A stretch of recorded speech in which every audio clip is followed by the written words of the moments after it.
Hello, hello, oh so local. Today we're going to be speaking with Miss Angela Sampson-Jarrett. I'm so excited to be here with you today.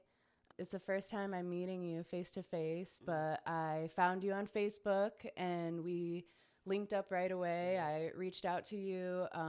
You were like, I was like, oh, maybe I can have you on my podcast. And you were like, I'd be Sure. interested, send me a message. So I did. And you just released a book this January. Yes. So January 2022, she released her memoir. So I wanted to get my hands on this book before I set up the interview, and now she's here.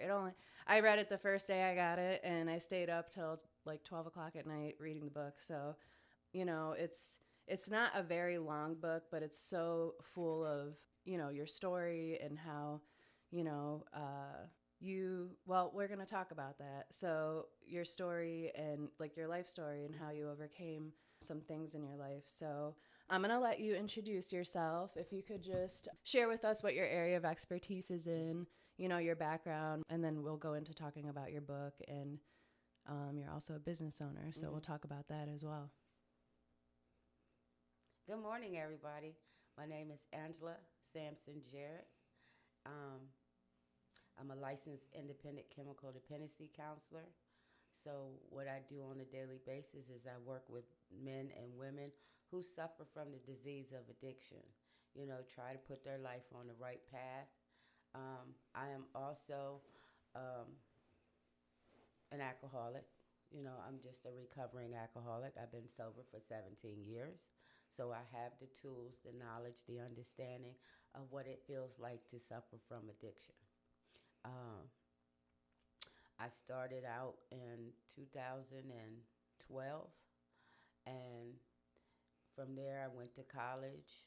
I got a master's in social work, a master's in addiction counseling, and I'm currently working on my PhD in psychology. And with God's grace and mercy, I'll be done with that in August or September at the latest. That's amazing. Thank you. And then next time we can call you Dr. Angela. That's right. That's amazing. Um, so can you tell me a little bit about your book, like what your intention of writing your book was? So when I first decided to write my book, I was thinking about my childhood and my upbringing and in and out of foster care as a child, not feeling the love from my parents, being the only girl. So, and I was trying to figure out why was I having so many difficulties in my life. Yeah. And I know that my life today revolves around my childhood and making sure that I'm doing what I'm supposed to do to help myself. Um, it's just been a blessing. So when I decided to write this book, the words just came, and once I started, I couldn't stop. You know what I Yeah. mean? So I wrote this book within 2-3 months, Mm-hmm. and and it's now published. Mm-hmm. So. Yeah. I had a question. Like in the beginning of your book, you mentioned that your older brother lived with grandma. Mhm. Mhm. Is there like, is that because like, why was he there? Okay, so he was there with my grandmother because at 9 months old, he had a broken leg and nobody knew why. Okay. So my grandmother told my mother, give him to me Mm-hmm. and I'm going to raise him. So she raised him. Okay. My grandmother just passed away this past November. I'm sorry to hear And that. she was 99 years old, so she Oh, lived a great life. that's amazing. And she raised all of us, should I Yeah. say. I mean, she had a part in every one of her grandchildren's life, Yeah. Yeah. And so, yeah, he was raised by her. Mm-hmm. And, I envied him because Yeah, he, when I read that, I was like, I could tell that, maybe, or like, did you guys have like the same dad mom or? and dad, Okay. same parents, Yeah. yes. Yeah. All of us. It's four of us to get all together. But, and I and two younger brothers live with my parents, Yeah. and my Yeah. oldest brother lived with my grandmother. Mm-hmm. And your mom, it doesn't really explicitly say, but your mom struggled with addiction as Oh, well. yes, Yeah. for years. Yeah. And currently, it's no secret today Mhm. for me, to know that she still suffers with addiction. You know what I Mhm. mean? Um, Today, I understand it Right. more Yeah. than I did as a kid. You know what I'm saying? Because by me going through addiction Mhm. and changing my life around, I understand. Yeah. You know, um, the part that I don't understand is why you don't want the help that's given. If you Yeah. want to change your life around, you'll do whatever it takes. Mhm. But if you comfortable doing what you've been doing for so Mhm. long, it's hard to change that. Yeah. And I hold no fault to her. That's Mhm. my number one girl. You know what Yeah. I'm saying? Yeah. So, and it took me a long time to get there, Yeah. Yeah. But that's my mama at the Yeah. end of the day. Yeah. Well, I'm glad that you were able to use. It's like when you got sober, and just from my perspective in reading the book, like when you got sober, like you transformed all of that, that energy that was going into your addiction, and then you focused on your education, and you transformed into the woman, that you were meant to be. Mhm. I Mhm. love that. Thank you. Yeah. And so, okay, so you have your book and that released this January, but you're also a business owner. Can Yes. you talk to me about that? So, um, like I said before, I'm a licensed independent chemical dependency counselor. Mhm. I got tired of working for other people. Mhm. Like I explained to you a little earlier, my Mhm. temperament for people and working for someone else was not what I wanted to do. Mhm. So one day I told my husband, this was in 2018, Mhm. I told my husband, you know what? I'm done working for people. Yeah. I'm going to step out on faith and work for myself. Mhm. And his exact words was, if that's what you're going to do, then do it. Mhm. Because you need to do something that you like, Yeah. you know? And I opened my business out of my home. Okay. And my business is called Sophisticated One Counseling. Mhm. And I started out with 2 clients. I Okay. turned my basement into a group room. Okay. And that's what I did. I had 2 young men that came to my house 3 days a week for group sessions. Like I said, I turned my basement into a whole group room, Mhm. and it was amazing. I Yeah. had people come in and out to make sure that my foundation was approvable for the state. Right. The insurance companies started coming out because they wanted to see if I was following procedures and Yeah. codes and stuff to run a treatment program. Right. And from there, I grew. Yeah. My husband bought 2 houses, Mhm. and which they are now still up and running. Mhm. One has 20. One has 16 guys in it. The other house has 8 guys in it. So I have a total of 24 guys Okay. that I give treatment to on a daily basis, and they do treatment out of the house Okay. right now currently. Mhm. But that's about to change come next month. Mhm. I bought a building Mhm. to have an actual office building where they'll come in for group every day. Yeah. I've opened it up to women as well because women have addictions just as well as men. Mhm. So I'm opening everything back up to where I can serve whoever More people. Yes, Yeah. yes. Yeah. I actually was going to ask because I knew it was a men's recovery facility. And I was like wondering if there was a reason for that. Like, are there not as many women going to seek treatment? Do men seem to suffer more from addiction issues? Or, I don't know if that's that's Well, just a curiosity that I have. well, actually, what happened with that? How did that transpire? When I started this, it's open to men and women. But when I bought the houses, they were specifically for men to live in. Mhm. And the reason being, You can't. no pun intended, Mhm. I deal with men greater Mhm. than I do with women. However, I push my feelings aside and I help whoever needs help. Mhm. So with the office building, I'm opening that up to women as well. So it's not just geared towards men. Mhm. The houses are geared towards men.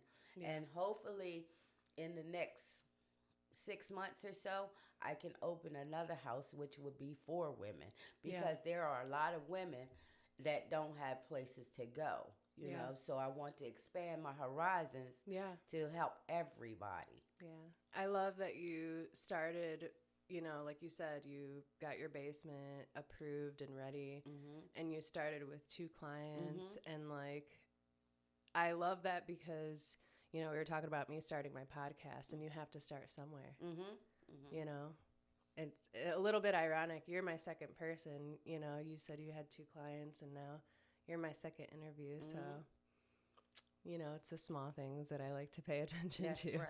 But like, when you start a business, like I think that people might get overwhelmed with the thought of the whole thing versus taking one step at a time. And that's not just with business, that's with sobriety too. You got to take, 1 minute at a time, Exactly. one day at a time. And yeah, so I love that it's transforming into something bigger. And that just gives you more opportunity to help more people. Yes, it does. So that's awesome. I love that. What would be the process if somebody wanted to get help, but they don't have the money to go into rehab? How does that work? Well, mainly I deal with insurance companies. Okay. So people that have Medicaid, Medicare, I accept all insurances. Blue Cross, Blue Shield, CareSource, United Health, Paramount, Molina. I deal with all those insurance companies for people that have state insurance. And what happens is they call me, they ask, do I have a place for them? Well, let me go back. If it's the guys, which we have housing for the guy, okay? So when I had women coming to the treatment house for a group, I would first do an assessment on them, see what level of care they need, and we would go from there. So the houses are not different than any treatment program that I'm doing, because there are women that come in the house for a group if they need treatment. You know what I'm saying? Like I said, the treatment is open to everybody that needs help. But the thing with the houses is where I'm doing groups and stuff at right now. So it's open for a woman to call me and say, hey, I need IOP, or I need PHP. I can help them. I just don't do residential treatment for women right now. Yeah. Just for our listeners, can you explain what IOP and the other one you mentioned is? IOP is intensive outpatient treatment, and PHP is partial hospitalization treatment. Okay. And so PHP is a higher level of care than IOP. IOP is 3 days a week. PHP is 4 days a week. And residential is 7 days a week, and for 60 days. IOP is 12 weeks. PHP is 8 weeks, but it's more intense than IOP. Both of them is, residential, they have to have 36 hours a week of treatment, okay? So that means they go from Monday through Friday in treatment. Then Saturday and Sunday, they might have a couple meetings throughout the day, AA meetings or NA meetings, that they can go out to. So they're in treatment for 60 days, period, Okay. dot. And then they step down to whether they need PHP or IOP, which a lot of my people that come to me normally go from PHP to IOP.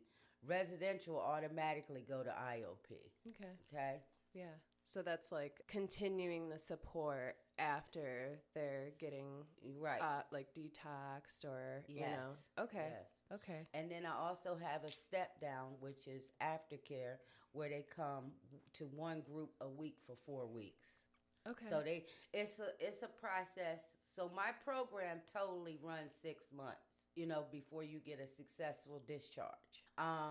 And if you don't complete the whole program, you don't get a certificate of completion. And it's just the way it is. So you have some people that come in and they really, really want this, and then they get halfway through the program and decide they want to leave to go to their own place or another treatment house Yeah. or something, Yeah. that's because the truth be told, the disease is talking and they want to get out and do the next thing that they said they wanted to get away from. Hmm.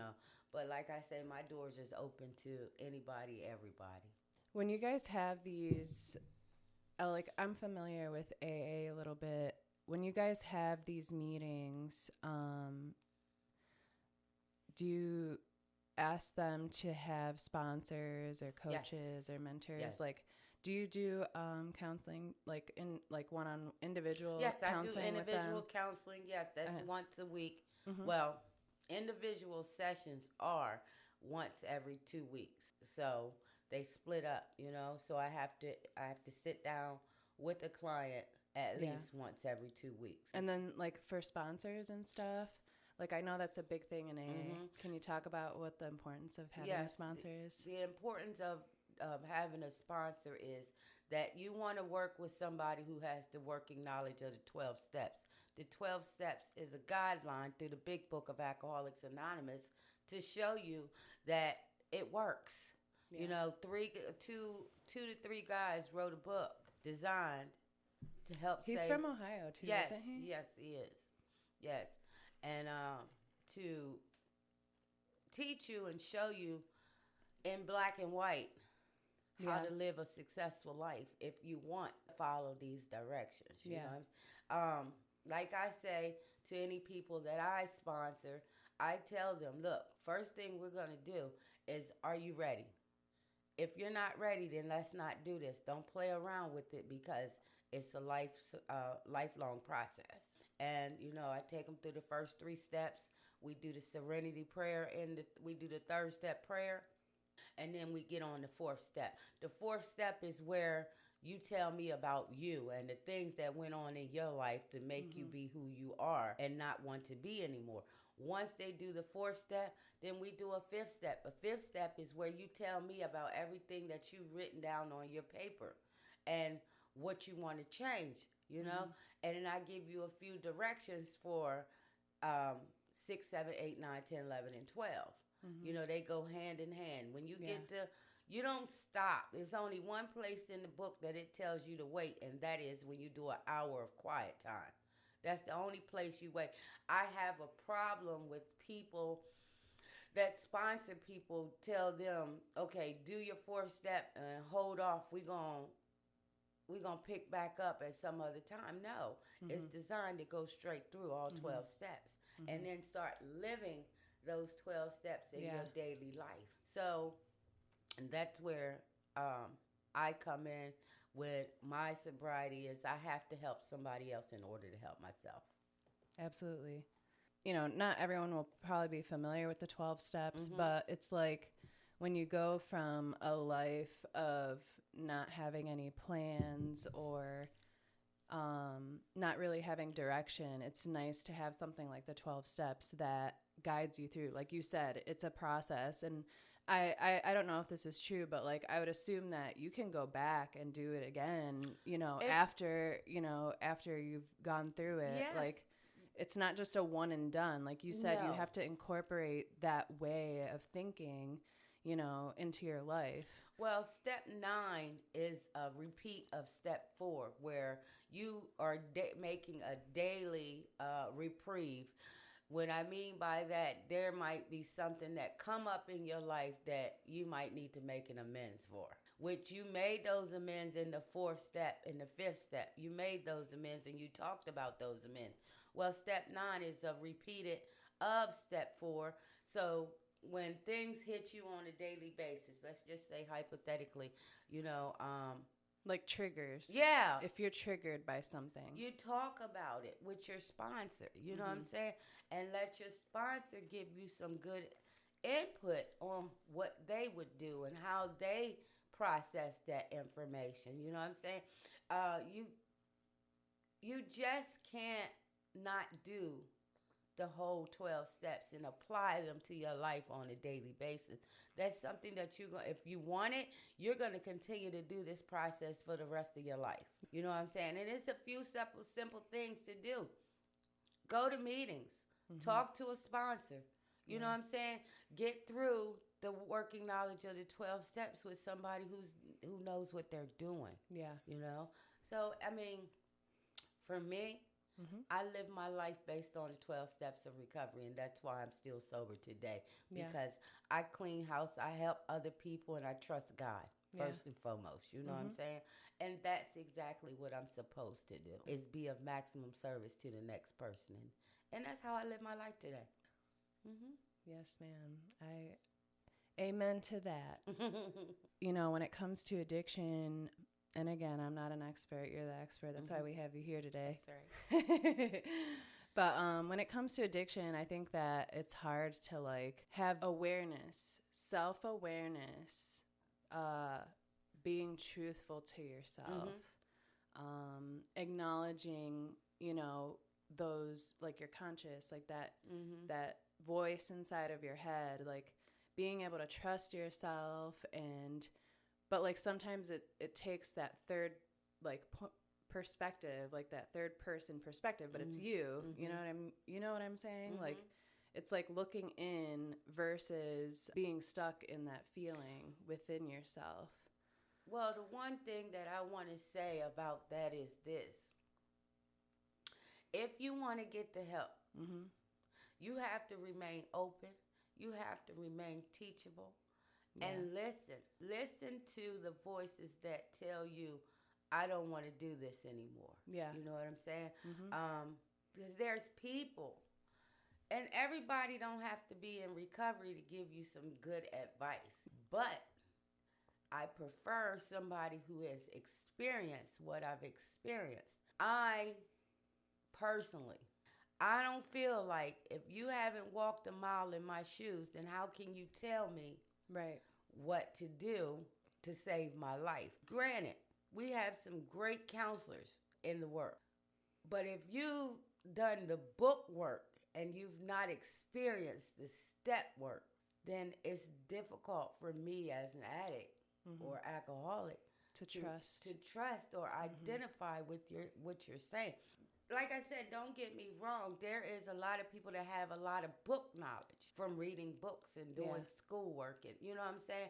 But it's different coming from somebody who's experienced what you've experienced. And that's what makes us relatable as people. You know, not everyone has gone through what you've gone through. Not everyone's gone through what I've gone through. But there's things that we can relate to each other with. Exactly. So that kind of brings up, like, so say you're in addiction and your family is trying to be supportive, but like you're saying, like you were saying, like if they haven't been in those shoes, it's hard for like a family member to be like, why are you doing this? Why aren't you getting help? Blah, blah, blah. You should do this. You should do that. And then it may be meant in a good intention, but like that's why I was bringing up the sponsor thing, because it's so important to have somebody who's already been there and done it. And like even if your family does care, try to support you, they might not they might not know how to help them. Like, is there any kind of advice that you can give to family who's trying to be supportive? In the big book of Alcoholics Anonymous, we have a chapter that's called The Family Afterwards. And one of our biggest parts of that story is that your family needs to more likely do Al-Anon. Al-Anon teaches them about people like me, and they learn step work as well, and what to do and how to deal with your family member that's in recovery. Because a lot of families don't understand, especially if they've never done any hard drugs or anything like that. You got families that's never done anything. And it's hard for them to adapt to why I keep doing what I'm doing, why I can't get sober. Right. So Al-Anon teaches them how to deal with us and how to not let us manipulate them, and all that good little stuff that to help the family work through dealing with me as an alcoholic. Yeah. So, yes. So Al-Anon is a good resource, but Yes. again, they have to be willing, if they want to be supportive to that person, to take the time to learn. Exactly. So it's not, kind of a two-part thing. Exactly. So you got the person that's in recovery, and I got my mom, dad, brother, sister that don't understand. So my goal as a recovering alcoholic is to explain to them what I went through, what I feel. Mm-hmm. Transfer it to them. Listen, I need you guys to go to Al-Anon so you can learn about me and my addiction. So maybe that way you can learn not to enable me and my disease, you know. Tough love. Yeah. Show me tough love. Don't just hand me a house or hand me a car because I'm a couple days sober. No. You learn how to treat an alcoholic as if you were the alcoholic. So that's what Al-Anon does. Mm-hmm. It teaches the family how to deal with us. Thanks for expanding on that. You're welcome. Was there anything else that you wanted to touch base on? Anything inspirational that you can share with the people listening? You know, anything that you want to get off your mind and share with the world? Now is your time, Miss Angela. First of all, I want to thank you for having me, so I could tell people about me and my book and the way that I live my life today. It's been a great experience, like I said before, trust God, clean house, and help other people is what I do on a daily basis. And I'm grateful for that. I'm grateful for the life that God has given me today, to be a successful business owner. Because I never thought in a million years that I would be who I became, you know.